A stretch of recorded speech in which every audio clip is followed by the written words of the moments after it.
Hi friends, welcome to Indhu's kitchen. இன்றைக்கி நம்மளோட கிச்சனில் ஆடி பெருக்கு ஸ்பெஷலாக 9 வகையான பிரசாத வகைகள் எப்படி செய்கிறதுன்னு பார்க்கலாம். நான் இன்றைக்கி சக்கரை பொங்கல், மிளகு சீரக சாதம், பிரிஞ்சி சாதம், தேங்காய் சாதம், லெமன் சாதம், தக்காளி சாதம், தயிர் சாதம், மெதுவடை, உருளைக்கிழங்கு வறுவல், வடகம், கூடவே சேமியா பால் பாயாசம் செஞ்சுருக்கேன். இதெல்லாமே குயிக்காக எப்படி செய்கிறதுன்னு பார்க்கலாம். ஃபர்ஸ்ட் நம்ம சக்கரை பொங்கல் செய்ய ஆரம்பிக்கலாம். அதுக்காக ஒரு ப்ரெஷர் குக்கரில் மெஷரிங் கப்பில் 1/4 கப் அளவு பாசிப்பருப்பு சேர்த்துக்கிறேன். ஸ்டவ்வை லோ டு மீடியம் ஹீட்டில் வச்சுட்டு இதுலேருந்து நல்லா வாசனை வந்து லைட்டாக கலர் மாறுற வரைக்கும் வறுத்துக்கோங்க. நீங்கள் எந்த கப்பில் 1 கப் பச்சரிசி எடுக்கிறீங்களோ அதே கப்பில் 1/2 கப் அளவு பாசிப்பருப்பு சேர்த்துக்கோங்க, கரெக்டாக இருக்கும். இப்போ நமக்கு பாசிப்பருப்பு நல்லா வறுபட்டு வந்திருக்கு. இது கூட 1/2 கப் அளவு பச்சரிசி சேர்த்துக்கலாம். பச்சரிசி சேர்த்ததுக்கப்புறமா ஒரு 2 நிமிஷம் மட்டும் வறுத்துக்கோங்க. ரொம்ப நேரம் வறுக்க வேண்டாம். அந்த அரிசி லைட்டாக சூடு ஏறினா மட்டுமே போதும். இப்போ இது ரெண்டுமே நல்லா சூடு ஏறிடுச்சு. நம்ம ஸ்டவ் ஆஃப் பண்ணிவிட்டு இதை நல்லா கழுவி எடுத்துக்கலாம். அரிசி பருப்பை நல்லா கழுவினதுக்கப்புறமா நம்ம தண்ணி சேர்த்துக்கணும். இந்த கப்பில் தான் 1 கப் பச்சரிசி, 1/2 கப் அளவு பாசிப்பருப்பு எடுத்திருந்தேன். மொத்தமாக 1.5 கப் அளவு. இப்போ இதுக்காக நம்ம வந்து 5 கப் அளவு தண்ணி சேர்த்துக்கணும்.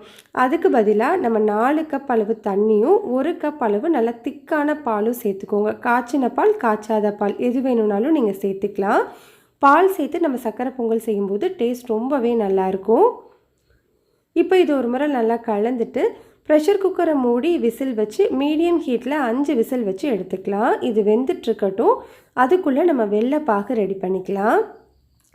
நீங்கள் எந்த கப்பில் 1 கப் பச்சரிசி எடுத்தீங்களோ அதே கப்பில் 1.5 கப் அளவு பொடிச்ச வெல்லம் சேர்த்துக்கோங்க. இனிப்பு அதிகமாக வேணும் அப்படின்னா நீங்கள் 2 கப் அளவு சேர்த்துக்கலாம். இப்போ இது கூட 1/4 கப் அளவு தண்ணி சேர்த்துட்டு இதை நல்லா கலந்துக்கோங்க. பாகு பதம்லாம் எதுவும் கிடையாது. இந்த வெல்லம் நல்லா கரைஞ்சால் மட்டுமே போதும். வெல்லம் நல்லா கரைஞ்சி வந்ததுக்கப்புறமா ஸ்டவ் ஆஃப் பண்ணிவிட்டு தனியாக வச்சுக்கோங்க. இப்போ நமக்கு ப்ரெஷர் குக்கரில் 5 விசிலுக்கு அப்புறமா நான் ஓப்பன் பண்ணி வச்சுருக்கேன். பாருங்கள், அரிசி பருப்பு நல்லா வெந்து வந்திருக்கு. இந்த மாதிரி ஒரு கரண்டி வச்சு நல்லா சூடாக இருக்கும் போதே மசிச்சு விட்டுக்கோங்க. அப்போ தான் பொங்கல் நல்லா டேஸ்ட்டாக இருக்கும். மசித்ததுக்கப்புறமா நம்ம ரெடி பண்ணி வச்சுருக்கிற வெள்ளைப்பாகை வடிகட்டிட்டு சேர்த்துக்கோங்க. இப்போ நம்ம ஸ்டவ்வை ஆஃப்லேயே தான் வச்சுருக்கணும், ஆன் பண்ணக்கூடாது. இந்த வெள்ளைப்பாகோட நல்லா இந்த அரிசி பருப்பை மிக்ஸ் பண்ணி விட்டுக்கோங்க. மிக்ஸ் பண்ணதுக்கப்புறமா இது கூட ஒரு பிஞ்ச் அளவு உப்பு சேர்த்துக்கலாம். இது சக்கரை பொங்கலுங்கிறதுனால ஒரு பிஞ்ச் அளவு உப்பு சேர்த்தா நல்ல டேஸ்ட்டாக இருக்கும். இதை நல்லா கலந்ததுக்கப்புறமா ஸ்டவ்வை ஆன் பண்ணி ஒரு 2 நிமிஷத்துக்கு மட்டும் ஹீட் பண்ணிக்கோங்க. ஒரு 2-3 நிமிஷம் நல்லா சூடு ஏறினதுக்கப்புறமா ஒரு சின்ன பேனில் 3 டேபிள் ஸ்பூன் அளவு நெய் சூடுபடுத்திட்டு அதில் ஒரு 5 முந்திரி கூடவே ஒரு 10 கிஸ்மிஸை நல்லா வறுத்துட்டு சேர்த்துக்கலாம். இது கூட ஒரு 2 ஏலக்காயை தட்டிட்டு சேர்த்துருக்கேன். நீங்கள் ஏலக்காய் தூள் சேர்க்க போகிறீங்க அப்படின்னா 1/2 டீஸ்பூன் அளவு சேர்த்துட்டு இதை நல்லா கலந்துட்டு ஸ்டவ் ஆஃப் பண்ணிக்கோங்க. சக்கரை பொங்கலோட கன்சிஸ்டன்சி உங்களுக்கு இந்த மாதிரி இருக்கணும். அப்போ தான் நம்மளுக்கு ஆறுனதுக்கு அப்புறமாவும் ஹார்டாகாமல் இருக்கும். அவ்வளோதான், சக்கரை பொங்கல் ரெடி ஆயிடுச்சு. அடுத்தது நம்ம பிரிஞ்சி சாதம் செய்கிறதுக்கு ஒரு குக்கரில் 2 டேபிள் ஸ்பூன் அளவு எண்ணெய், 1 டீஸ்பூன் அளவு நெய் சூடுபடுத்திட்டு 2 பட்டை, ஒரு பிரியாணி இலை, 1/2 டீஸ்பூன் சோம்பு சேர்த்து தாளிச்சுக்கோங்க. இப்போ இது கூட ஒரு பெரிய வெங்காயத்தை நீளமாக கட் பண்ணிவிட்டு சேர்த்துட்டு ஒரு 2 நிமிஷத்துக்கு வதக்கிக்கலாம். வெங்காயம் நல்லா வதங்கினதுக்கப்புறமா இதில் 1/2 டீஸ்பூன் அளவு இஞ்சி பூண்டு பேஸ்ட்டு சேர்த்து இதோட பச்சை வாசனை போகிற வரைக்கும் நல்லா வதக்கிக்கோங்க. பச்சை வாசனை போனதுக்கப்புறமா ஒரு மீடியம் சைஸ் தக்காளியை நல்லா பொடியாக கட் பண்ணிவிட்டு சேர்த்துக்கலாம். கூடவே ஒரு பச்சை மிளகாய், இந்த பிரிஞ்சி சாதத்துக்கு தேவையான அளவு உப்பு, 1/2 டீஸ்பூன் கல்லுப்பு சேர்த்துட்டு இந்த தக்காளி நல்லா மசிகிற வரைக்கும் வதக்கிக்கோங்க. இப்போ நமக்கு தக்காளி நல்லா மசிஞ்சு வந்துருச்சு. இந்த டைமில் இது கூட ஒரு பிஞ்ச் அளவு மஞ்சள் தூள், 1/4 டீஸ்பூன் அளவு தனி மிளகாய் தூள், 1/4 டீஸ்பூன் அளவு மல்லித்தூள், 1/4 டீஸ்பூன் அளவு கரம் மசாலா தூள் சேர்த்து இதோட பச்சை வாசனை போகிற வரைக்கும் நல்லா வதக்கிக்கலாம். இப்போ இது கூட ஒரு 2 டீஸ்பூன் அளவு தயிர் சேர்த்துட்டு இதை நல்லா மிக்ஸ் பண்ணி விட்டுக்கோங்க. தயிர் சேர்த்ததுக்கப்புறமா இதில் ஒரு 4-5 புதினா இலை, கொஞ்சமாக கொத்தமல்லி சேர்த்து நல்லா கலந்துக்கோங்க. மிக்ஸ் பண்ணதுக்கப்புறமா நம்ம வந்து தண்ணி சேர்த்துக்கணும். மெஷரிங் கப்பில் 1/2 கப் அளவு தான் பாஸ்மதி அரிசி எடுத்திருக்கேன். அதாவது இந்த கப்பில் 1 கப் அளவு. இப்போ இதே கப்பில் 1.5 கப் அளவு தண்ணி சேர்த்துக்கலாம். நீங்கள் எந்த கப்பில் 1 கப் அரிசி எடுத்திருக்கீங்களோ அதே கப்பில் 1.5 கப் அளவு தண்ணி சேர்த்துக்கோங்க. தண்ணி சேர்த்ததுக்கப்புறமா இதை நல்லா கலந்து விட்டுக்கோங்க. இது ஒரு 2 நிமிஷத்துக்கு நல்லா கொதித்து வரட்டும். தண்ணி இந்த மாதிரி கொதிக்க ஆரம்பித்த உடனே நம்ம அரிசியை சேர்த்துக்கலாம். நான் மெஷரிங் கப்பில் 1/2 கப் அளவு பாஸ்மதி அரிசி எடுத்து நல்லா கழுவிட்டு 1/2 மணி நேரம் முன்னாடியே ஊற வச்சுருக்கேன். இப்போ இந்த தண்ணி எதுவுமே இல்லாமல் அரிசியை மட்டும் சேர்த்துக்கோங்க. அரிசி சேர்த்ததுக்கப்புறமா லைட்டாக இந்த மாதிரி கலந்துட்டு ப்ரெஷர் குக்கரை மூடி விசில் வச்சு மீடியம் ஹீட்டில் 2 விசில் வச்சு எடுத்துக்கலாம். 2 விசிலுக்கு அப்புறமா ப்ரெஷர் எல்லாம் ரிலீஸ் ஆனதுக்கப்புறம் ஓப்பன் பண்ணி வச்சுருக்கேன். பாருங்கள், நம்மளுக்கு சூப்பரான பிரிஞ்சி சாதமும் ரெடியாக இருக்குது. அடுத்தது நம்ம வெரைட்டி ரைஸ் செய்ய ஆரம்பிக்கலாம். அதுக்காக மெஷரிங் கப்பில் 2 கப் அளவு அரிசி எடுத்து சாதமாக வடித்து வச்சுருக்கேன். சாதத்தில் லைட்டாக உப்பு சேர்த்து தான் வடித்து வச்சுருக்கேன். இப்போ இந்த சாதம் சூடாக இருக்கும்போது ஒரு 2 டீஸ்பூன் அளவு எண்ணெய் சேர்த்து ஆற விட்டிங்க அப்படின்னா சாதம் எல்லாமே நல்லா உதிரியாக இருக்கும். இப்போ நான் வடித்த சாதத்தை 5ஆக பிரித்து எடுத்திருக்கேன். 4 வெரைட்டி ரைஸஸ்க்காகவும் 1 தனியாக எடுத்து அதை நல்லா சூடாக இருக்கும்போதே மசிச்சு எடுத்திருக்கேன். இது தயிர் சாதத்துக்கு. தயிர் சாதத்துக்கு நம்ம எடுத்துருக்கிறதுல எண்ணெய் எதுவும் சேர்க்க வேண்டாம், இது தனியாக இருக்கட்டும். ஃபர்ஸ்ட் நம்ம மிளகு சீரக சாதம் செஞ்சுக்கலாம். அதுக்காக ஒரு கடாயில் 1 டீஸ்பூன் மிளகு 1 டீஸ்பூன் சீரகம் சேர்த்துட்டு ஸ்டவ்வை லோ ஹீட்டில் வச்சு இதில் நல்லா வாசனை வர வரைக்கும் வறுத்துக்கலாம். மிளகு சீரகம் நல்லா வறுபட்டதுக்கப்புறமா இதை ஒரு மிக்சி ஜாரில் மாற்றிட்டு இதை இப்போ 1 பாதியமாக பொடிச்சு எடுத்துக்கோங்க. நைஸாக அரைக்க வேண்டாம். இப்போ இந்த பொடி தனியாக இருக்கட்டும். அதே கடாயில் 2 டீஸ்பூன் அளவு நெய் சேர்த்துக்கோங்க. நெய் சேர்த்து செஞ்சால் சாதம் நல்லா வாசனையாகவும் டேஸ்ட்டாகவும் இருக்கும். நெய் சூடானதுக்கப்புறமா 1/2 டீஸ்பூன் கடுகு 1/2 டீஸ்பூன் உளுந்து 1 டேபிள் ஸ்பூன் கடலைப்பருப்பு 5 முந்திரியை 2 உடைச்சி வச்சுருக்கேன். இது எல்லாத்தையுமே சேர்த்துட்டு ஒரு 10 செகண்டுக்கு நல்லா வறுத்துக்கோங்க. இப்போ இது கூட கொஞ்சமாக கருவேப்பிலை சேர்த்து தாளிச்சிட்டு நம்ம எடுத்து வச்சுருக்கிற சாதத்தை சேர்த்துக்கலாம்.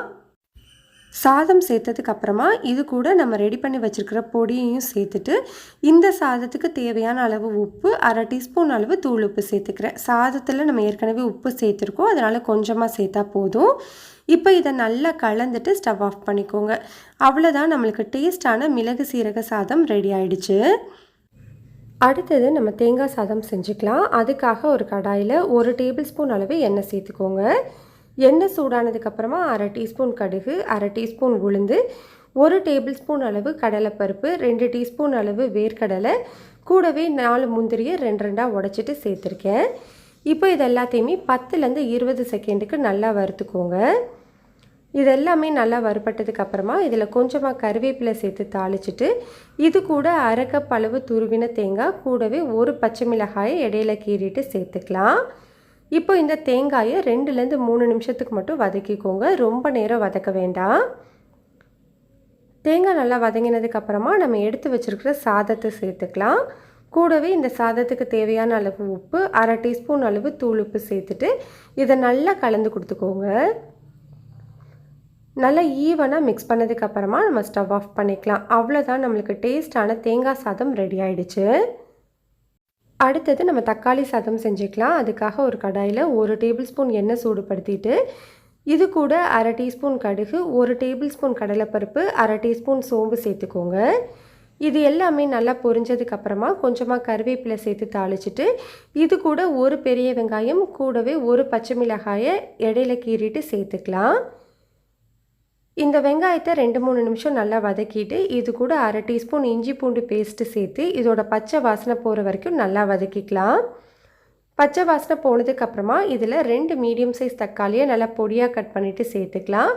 கூடவே இந்த சாதத்துக்கு தேவையான அளவு உப்பு ஒரு 3/4 டீஸ்பூன் அளவு தூள் உப்பு சேர்த்துட்டு இந்த தக்காளி நல்லா மசிகிற வரைக்கும் வதக்கிக்கோங்க. இந்த அளவுக்கு தக்காளி நல்லா மசிஞ்சு வெந்ததுக்கப்புறமா இதில் ஒரு 1/4 டீஸ்பூனுக்கும் குறைவாக மஞ்சள் தூள் கூடவே ஒரு 1/2 டீஸ்பூன் அளவு தனி மிளகாய் தூள் சேர்த்துக்கோங்க. இந்த தூளோட பச்சை வாசனை போகிற வரைக்கும் நல்லா வதக்கிக்கலாம். பச்சை வாசனை எல்லாமே போய் இந்த அளவுக்கு நல்லா சுருண்டு வந்ததுக்கப்புறமா நம்ம எடுத்து வச்சுருக்கிற சாதம் சேர்த்துக்கலாம். இது மேலே கொஞ்சமாக பொடியாக நறுக்குன கொத்தமல்லியும் சேர்த்துட்டு இதை நல்லா கலந்துக்கோங்க. நல்லா ஈவனாக மிக்ஸ் பண்ணதுக்கப்புறமா நம்ம ஸ்டவ் ஆஃப் பண்ணிக்கலாம். அவ்வளோதான், நம்மளுக்கு டேஸ்டான தக்காளி சாதம் ரெடி ஆகிடுச்சு.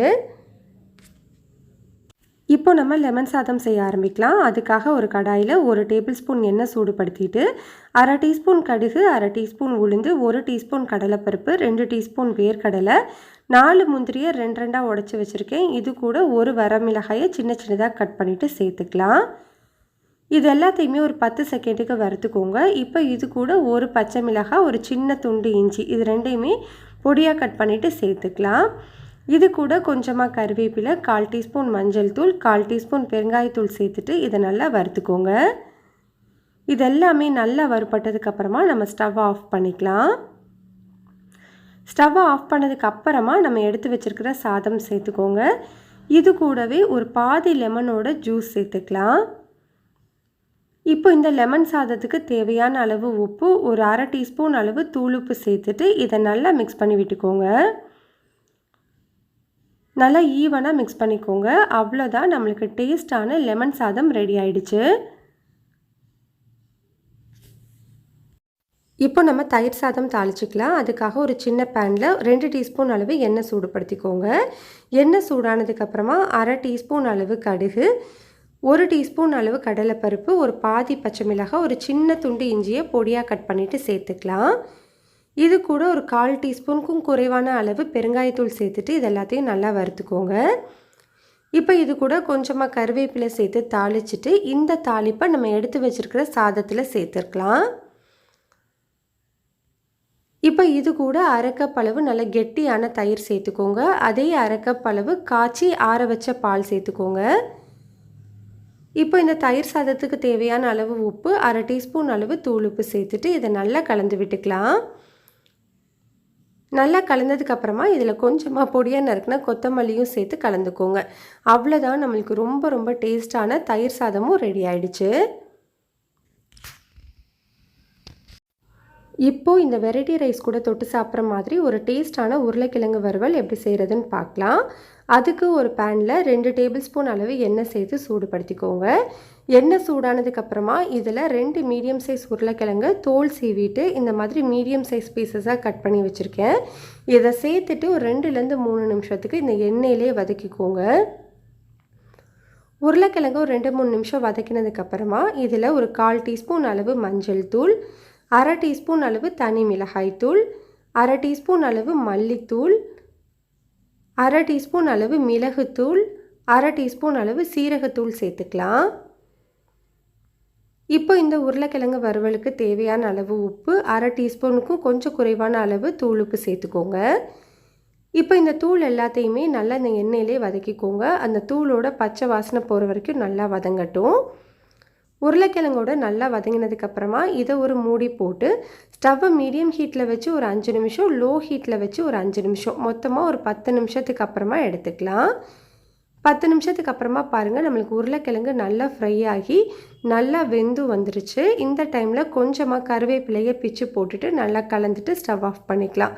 அவ்வளோதான், நம்மளுக்கு டேஸ்டான உருளைக்கிழங்கு வறுவல் ரெடி. அடுத்தது நான் இப்போ மெதுவடை செஞ்சிட்ருக்கேன். மெதுவடைக்கு மிக்சியிலே மாவரைச்சி எப்படி புசு புசுன்னு வடை செய்கிறதுனும், அதே மாதிரி கிரைண்டரில் மாவரைச்சி எப்படி செய்யணும் அப்படிங்கிற 2 வீடியோவுமே நம்மளோட கிச்சனில் ஏற்கனவே போட்டிருக்கேன். அந்த வீடியோட லிங்க் வந்து உங்களுக்கு டிஸ்கிரிப்ஷன் பாக்ஸில் கொடுக்குறேன். உங்களுக்கு விருப்பம் இருந்ததுன்னா செக் பண்ணி பாருங்கள். நம்மளோட வடை வீடியோவையுமே நம்ம இன்க்ளூட் பண்ண வீடியோ ரொம்ப லென்த்தாக இருந்தது. அதனால தான் அந்த 2 வீடியோட லிங்க் மட்டும் டிஸ்கிரிப்ஷன் பாக்ஸில் கொடுத்துருக்கேன். இப்போ அடுத்தது இந்த வெரைட்டி ரைஸ் கூட தொட்டு சாப்பிட்ற மாதிரி கொஞ்சமாக வடகமும் பொரிச்சு எடுத்துக்கலாம். இப்போ அடுத்தது நம்ம வந்து பாயாசம் செய்ய ஆரம்பிக்கலாம். பாயாசம் செய்கிறதுக்கு ஒரு கடாயில் 2 டீஸ்பூன் அளவு நெய் சேர்த்துக்கோங்க. நெய் நல்லா சூடானதுக்கப்புறமா இது கூட ஒரு 5 முந்திரியை 2 உடைச்சி வச்சுருக்கேன். கூடவே ஒரு 10 கிஸ்மிஸ் சேர்த்துட்டு இது ரெண்டையும் நல்லா வறுத்துக்கோங்க. முந்திரியும் கிஸ்மிஸும் நல்லா வறுப்பட்டதுக்கப்புறமா இதை ஒரு பவுலுக்கு மாற்றி வச்சுக்கலாம். இப்போது அதே நெய்யில் ஸ்டவ்வை லோ ஹீட்டில் வச்சுட்டு 1/2 கப் அளவு சேமியா சேர்த்து இதுலேருந்து நல்லா வாசனை வர வரைக்கும் வறுத்துக்கோங்க. லைட்டாக கலரும் மாறணும். ஸ்டவ்வை லோ ஹீட்லேயே வச்சு வறுத்துக்கோங்க. பாருங்கள், சேமியா வந்து இந்த அளவுக்கு வறுப்பட்டதுக்கப்புறமா இதுக்கு மொத்தமாக 1/2 லிட்டர் அளவு பாலை காய்ச்சி எடுத்து வச்சுருக்கேன். 1/2 லிட்டர் பாலில் பாதி அளவு மட்டும் இப்போ சேர்த்துக்கோங்க. மிச்ச பாதி நம்ம லாஸ்ட்டாக சேர்த்துக்கலாம். நல்லா கலந்து விட்டுட்டு ஸ்டவ்வை லோ டு மீடியம் ஹீட்டில் வச்சுட்டு ஒரு 5 நிமிஷத்துக்கு இதை வேக வச்சுக்கோங்க. 5 நிமிஷத்துக்கு அப்புறமா பாருங்கள், நம்மளுக்கு சேமியா வந்து நல்லா வெந்து வந்திருக்கு. இந்த மாதிரி நம்ம பால்லையே வேக வைக்கும்போது டேஸ்ட் ரொம்ப ரொம்ப சூப்பராக இருக்கும். இப்போ இது கூட ஒரு 2 ஏலக்காயை தட்டிட்டு சேர்த்துட்டு ஸ்டவ்வை ஆஃப் பண்ணி வச்சுக்கோங்க. ஸ்டவ்வை ஆஃப் பண்ணதுக்கு அப்புறமா இதில் நான் 1/2 கப் அளவு கண்டென்ஸ்டு மில்க் மேடு சேர்த்துக்கிறேன். உங்ககிட்ட இது இல்லை அப்படின்னா இதுக்கு பதிலாக நீங்கள் ஒரு 1/2 கப் அளவு பொடிச்ச வெல்லமோ அப்படி இல்லைன்னா நார்மலான சர்க்கரையோ கூட யூஸ் பண்ணிக்கலாம். கண்டென்ஸ்டு மில்க் சேர்க்கும்போது டேஸ்ட் ரொம்ப நல்லாயிருக்கும். இப்போ நம்ம எடுத்து வச்சுருக்கிற மிச்ச பாலையும் சேர்த்துக்கலாம். கூடவே நம்ம வறுத்து வச்சுருக்கிற முந்திரி கிஸ்மிஸும் சேர்த்துட்டு நல்லா கலந்துக்கோங்க. அவ்வளோதான், நம்மளுக்கு டேஸ்டான பால் பாயசம் ரெடி ஆகிடுச்சு. நம்ம பாலை லாஸ்ட்டாக சேர்த்து வச்சுருக்கும் போது நம்மளுக்கு ரொம்ப நேரம் ஆனாலும் கெட்டி ஆகாமல் சேமியா பாயசம் அப்படியே இருக்கும். அவ்வளோதான், நம்மளுக்கு ஆடிப்பெருக்கு ஸ்பெஷல் ரெசிபிஸ் எல்லாமே ரெடி ஆகிடுச்சு. கண்டிப்பாக இதை நீங்கள் ட்ரை பண்ணி பாருங்கள். டேஸ்ட் ரொம்ப ரொம்ப சூப்பராக இருக்கும். இந்த ரெசிபி உங்களுக்கு பிடிச்சிருந்ததுன்னா லைக் பண்ணுங்கள், ஷேர் பண்ணுங்கள், கமெண்ட் பண்ணுங்கள். மறக்காமல் இந்துஸ் கிச்சனை